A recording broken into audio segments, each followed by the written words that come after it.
दूसरे दिन नंद बाबा ने गौशाला में नामकरण की तैयारी कर दी है और अब नामकरण की बारी आई। नामकरण हुआ। गर्गाचार्य जी ने सबसे पहले नामकरण किया है रोहिणी मैया के पुत्र का। और गर्गाचार्य जी कहते हैं अयम ही रोहिणी पुत्रो रमयन सुरदो गुणै आख्याश्चिते राम इति बलाधिक्याद बलम विदुः। अयम ही रोहिणी पुत्रो, ये जो माता रोहिणी का पुत्र है, रमयन सूरदो गुणई, ये अपने सुंदर गुणों से अपने परिवार के लोगों को और संसार के लोगों को प्रसन्न रखने वाले हैं, इसलिए इनका नाम है राम। बल की अधिकता है तो बलराम कहलाएंगे, बल के देवता हैं इसलिए बलदेव कहलाएंगे। और एक मां के गर्भ से दूसरी मां के गर्भ में संकर्षण क्रिया के द्वारा खींच करके लाए गए हैं, इसलिए इनका एक नाम है शंकरषण। नामकरण हुआ बलराम जी का, दाऊ जी का। अब बारी आई भगवान कृष्णचंद्र की।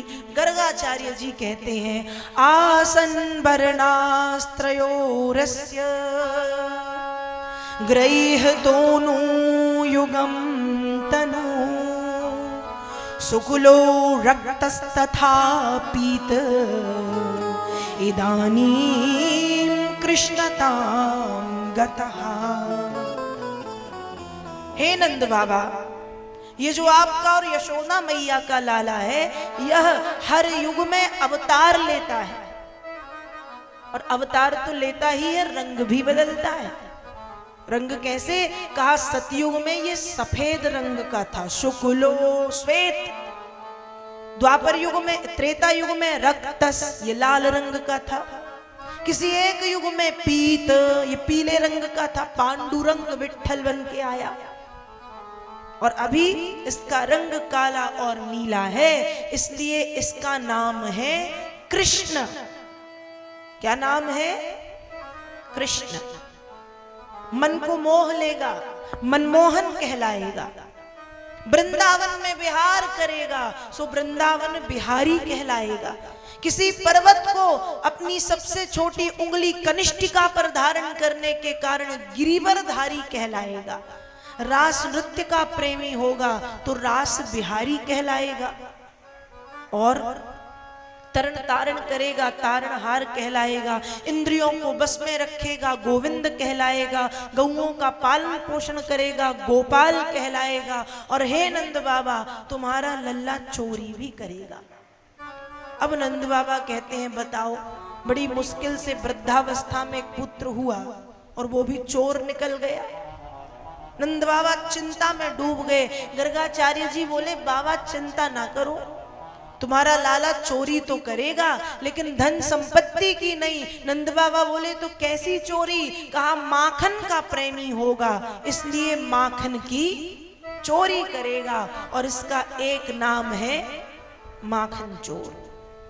और गर्गाचार्य जी ने थोड़े से संकेत में बता दिया कि आपके पुत्र के 1000 नाम हैं। विष्णु सहस्त्र नाम में नारायण के 1000 नामों का वर्णन है। आपके पुत्र के भी 1000 नाम हैं। और आपका पुत्र बल में, बुद्धि में, विवेक में, ज्ञान में, यश में, कीर्ति में, सुंदरता में भगवान विष्णु के समान जान पड़ता है। ये नहीं कहा कि भगवान विष्णु ही है, संकेत कर दिया कि आपके पुत्र में कुछ गुण भगवान विष्णु के आ गए। नामकरण संस्कार गर्गाचार्य जी ने कराया। दोनों का, कृष्ण बलदेव का नामकरण हुआ। द्वापर युग में गर्गाचार्य जी महाराज ने आके नामकरण किया और त्रेता में गुरु वशिष्ठ जी ने आकर के नामकरण संस्कार किया। और मानस में बाबा तुलसी लिखते हैं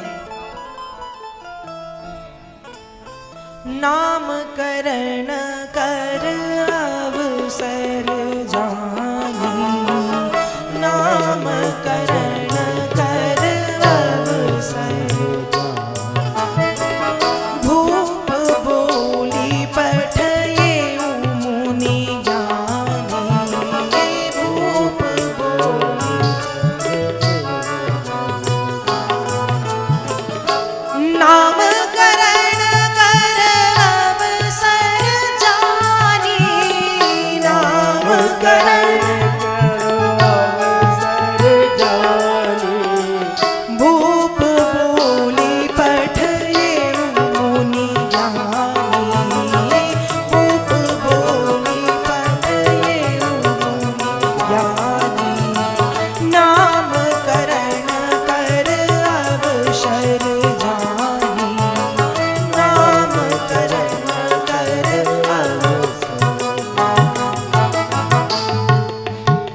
राजा दशरथ जी को लगा तो गुरुदेव वशिष्ठ जी को बुलवा करके चारों बेटों का नामकरण संस्कार कराया। और वशिष्ठ जी कहते हैं, जो आनंद सिंधु सुख राशि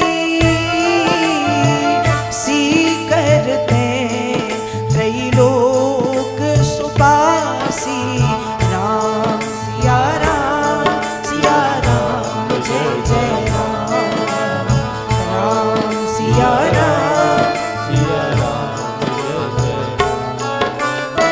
सो सुख धाम राम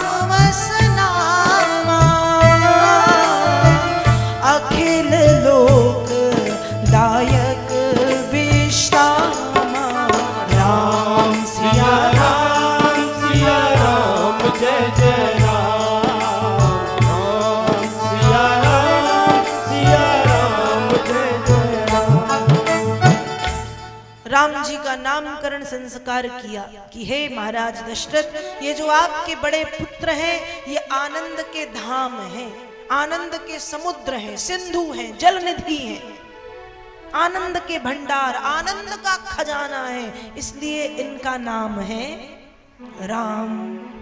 ये जो आपके दूसरे बेटे हैं, विश्व भरण पोषण कर जोई, ताकर नाम भरत अस होई। ये संसार का भरण पोषण करेंगे, इसलिए इनका नाम भरत है। देखो गुरुदेवों का ज्ञान, भारत के ऋषि मुनियों का ज्ञान, राम जी का नाम रखा राम, भरत का नाम रखा भरत, और भरत का अर्थ है भरण पोषण करने वाला।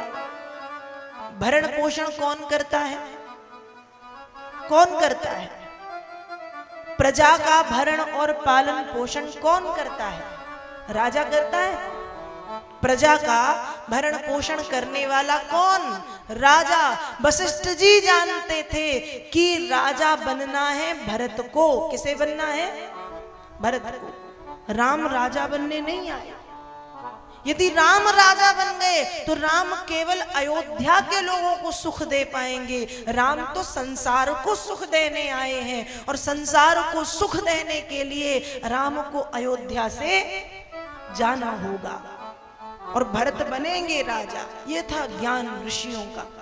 और 14 वर्ष राम जी वन में रहे, ऋषि मुनियों को, भक्तों को, न जाने कितने कितने लोगों को सुख दिया। और यहाँ भरत जी ने राज्य पाठ संभाला। वो भरत जी की महानता थी कि वे राम जी से इतना प्रेम करते थे कि राज्य को राम जी की धरोहर मान करके देखते रहे। लेकिन एक प्रकार से राजा तो भरत थे। यह था गुरुदेव का ज्ञान। तो जो संसार का पालन पोषण करेगा वो राम, जो भरण पोषण करेगा वो भरत। और ये जो तीसरा पुत्र है ये राम को बहुत प्रिय है। लक्षण धाम राम प्रिय सकल जगत आधार, गुरु वशिष्ठ तेहि राखा, लक्ष्मण नाम उदार। ये जो तीसरा पुत्र है लक्षण धाम, ये गुणों का धाम है। राम प्रिय, ये राम से बहुत प्रेम करता है, राम इसे बहुत चाहते हैं। ये संपूर्ण पृथ्वी को सिर पर धारण की, पृथ्वी का आधार है ये, इसलिए इसका नाम है लक्ष्मण। और ये जो चौथा पुत्र है, इनके नाम का जो स्मरण करेंगे उनके शत्रु भाग जाएंगे। शत्रुओं के ऊपर इनका नाम घन मतलब वज्र की तरह कार्य करेगा।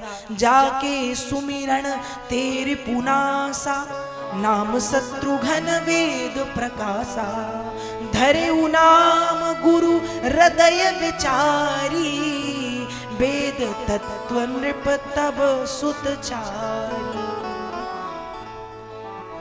जब नंद बाबा जी को लगा तो गर्गाचार्य जी महाराज आए, नामकरण कराया।